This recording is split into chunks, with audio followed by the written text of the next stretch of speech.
Jonathan, good to see you. First of all, what do you make of Ponting's comments? Is this the worst team ever? No, afternoon, Fultz. Yeah, I think as far as Australian go, when they get on top, they like to throw around a few quotes, don't they? We all know Glenn McGrath and his quotes from previous years and previous tours. So, yeah, I'm not sure. I think Ricky, he managed to lose a few Ashes himself, so, as captain. So, it's just one of those things. I think the Australian side have played really well under the circumstances and leading up to the series with not much preparation for either sides. And, they've fully deserved to be where they are at the moment. You know, you've been on both ends of the Ashes in Australia, winning and losing. And, of course, you've been coaching with the Lions, so you were with the England team not that long ago. Just how difficult a place is it when you're losing? And how did the guys seem when you were with them? Well, they seemed really fine and really upbeat. There was obviously a bit of integration period when the players from the T20 World Cup also had arrived a couple of days after the flight that arrived with all of us in the Gold Coast in Queensland to sort of prep for the tour, and then it was hit with loads of rain, and it was all sort of the pre-tour games were all cancelled. So there was a bit of it was a bit up in the air with regards to that. But the guys seemed really fine and they were training really well. I just think hasn't gone their way. They haven't played the cricket they would like to have and discussed trying to do. The effort and the ambition was all there, and just hasn't come to fruition really. Hopefully in the next two test matches we can see that, and the guys can walk away from the Australian tour from the shores with a bit of with their heads held high and a bit of confidence. Yeah, you mentioned that success in 2010-11. You also mentioned the mitigating circumstances with the weather and people coming in from the T20 World Cup. I guess the kind of world of cricket has changed a bit, as it has in all sports. But what did you guys do so well in 10-11 that they just haven't been able to do here? Was it because there's been quite a lot of criticism about the preparation? Yeah, I think that's the thing, Fultz. You'll know as a cricket player and as a captain and in charge of people, you've got to arrive. When you go on these big tours, you've got to know what your starting 11 or your best 11 or best 10 are going to be, with one position maybe up for grabs. I think there was, and it has been in the Test series, because of performances and results not going the way, you all know you don't change a winning side too much. There's always a continuity in selection. So because of previous series, and having not played as well as they would like to, they haven't been able to get that settled side or that settled lineup. So there's always a little bit of, not guesswork, but a little bit of hoping things go well. So at the Gabba, you're going to get perhaps decisions or selections haven't been spot on or haven't worked out the way they would like to. So when it comes down to that and selection up in the air, and also with the players, you don't have that sort of confidence, but you constantly feel like you're chopping and changing, and you always sort of trying to justify your position or trying to gain your position or win your position. And that's a very tricky thing to do in an Ashes series, trying to cement your position. You'd like everyone to go to Australia with their position cemented and people full of confidence and feeling good about themselves. And that just hasn't been able to be the case this tour. Yeah, more than 50 ducks for these batters in 2021, which is a pretty gruesome statistic. Are these guys good enough? Who's to blame? Is it coaching? What are the reasons? I think they're obviously very disappointed with a stat like that. That's not something you would ever want. But I certainly think that the players there are the best players they got in England. There are for sure, surely other very talented young players, but not with the experience of playing for England and what you got on an Ashes tour. Will there be a bit of change? Will there be new blood into the side? That's to wait and see, and for Chris Silverwood and the decision makers to decide. But they, with regards to selection, those are the best players that England currently have, and those are the guys that have got to improve and work at their games and make sure that they, try and win games for England and put themselves in position to win games. And we all know Test cricket is a drawn out and a very, very exposing game, if you like. So when your game's not up to scratch, it becomes very evident, if you're up to speed or not. And it's for those players, and it's the challenge now for these England players for the next two games to get themselves right and in a position where they can hopefully win a Test match or two for England. Yeah, we spoke to Nick Compton earlier. He said that he believes England batsmen have become soft and the county championship isn't preparing them for Test cricket. So what needs to happen? Well, I think certainly 4-day cricket and the county championship has been neglected a little bit with regards to the focus that was all put on white ball cricket and trying to win the 2019 World Cup, which we saw, which was tremendous. And we saw how much that galvanized and captured, everybody, the sporting or the cricketing people around the country and around the world, and brought new people to watching the game, which is great. I just think the balance needs to come back a little bit to 4-day cricket. And I think the knock-on effect that will have on the test side will be massive. I think being able to get batters to bat in the middle of the summer when conditions are more favorable for batting, and learning the art of batting for long periods of time and building an innings. Whereas now in April and September, you sort of have a feeling, and it was towards the end of my career, I know from firsthand that there's always a ball with your name on it, because the pitches you play on are just naturally not going to be batter friendly. So you end up playing completely different, almost in a one-day mode, and trying to get as many as you can before you get a good delivery. So, and on top of that, you'd also then bring spin bowlers into it.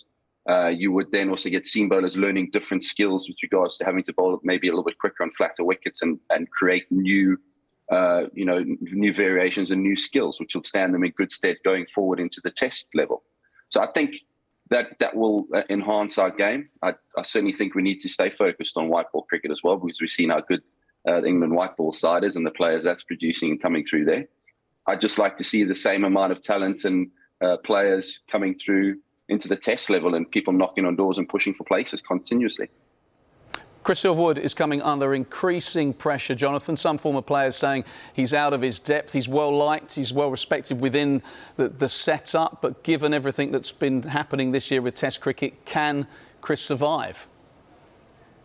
Yeah, certainly. I think Chris has been in that sort of situation for a while now, and embedded in the England side, and done a great job. I think the results obviously haven't gone his way, but you've got to remember, and you can't forget the scenario. The last 2 years of his sort of tenure, it's all been COVID ridden, and it's been a very difficult place to be with regards to getting the right side and balancing of the side, and trying to swap players in and out. Sure, there's been things that probably could be done a little bit differently, but that's all in hindsight. I think it's a very unique situation the team find themselves in. I know firsthand, going to India for 9 weeks at the beginning of the year, how tough it can be, continuously living in a bubble, and how that wears players down. And obviously playing for England is a huge honour and a privilege. And it can be a very, very tough place to be, if you don't find that sort of release to keep yourself fresh, and make sure that you're enjoying the experience. It's not always enjoyable, but it's a case of making sure that you're ready to perform at the best of your ability, and the environment is not exactly how we all know it, and how it was when you played, or generally when I played. You know as well as anyone how lonely a place Australia can be when things are going against you. How do you think Joe Root's feeling at the moment? Because he's been batting really well, but this must start to take its mental toll, because he's very proud. He wants this England team to do well. He wanted to win the Ashes. That's now not going to happen. What kind of headspace can he get himself into moving forwards?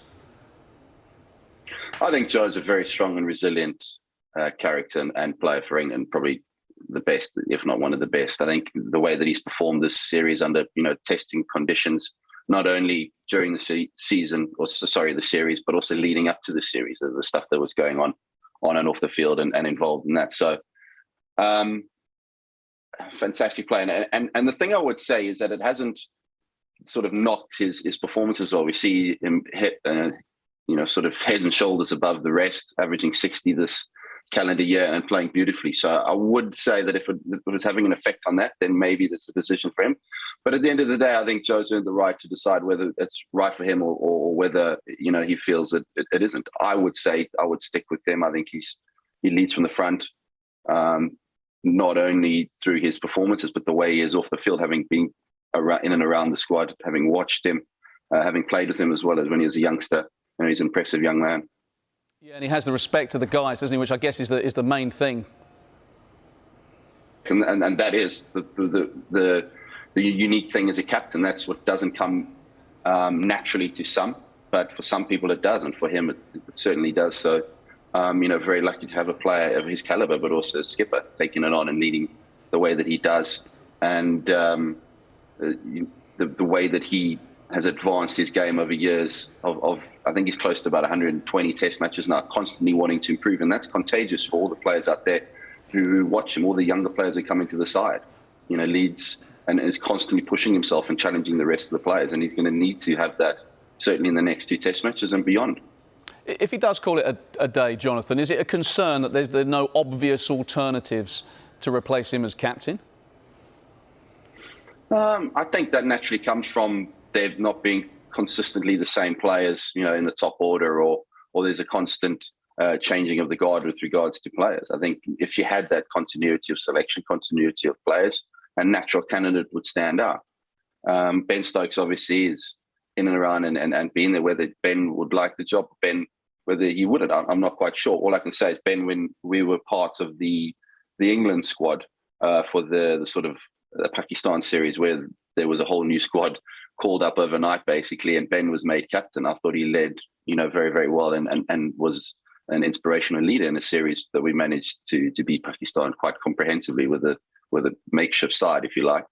And I thought he galvanized that side and played very, very well. So I think England are very fortunate to have those two types of leaders at the helm, and whichever one captains, I think would do a fantastic job. OK, last question then. 2 tests remaining. How do England kind of get themselves up for it? And are these players, or some of these players at least, playing for their test futures? Well, you know as well as I do, whenever you play for England, there's pressure and you're always playing for your spot. So whether they're sort of 3-0 up or 3-0 down, that doesn't change really.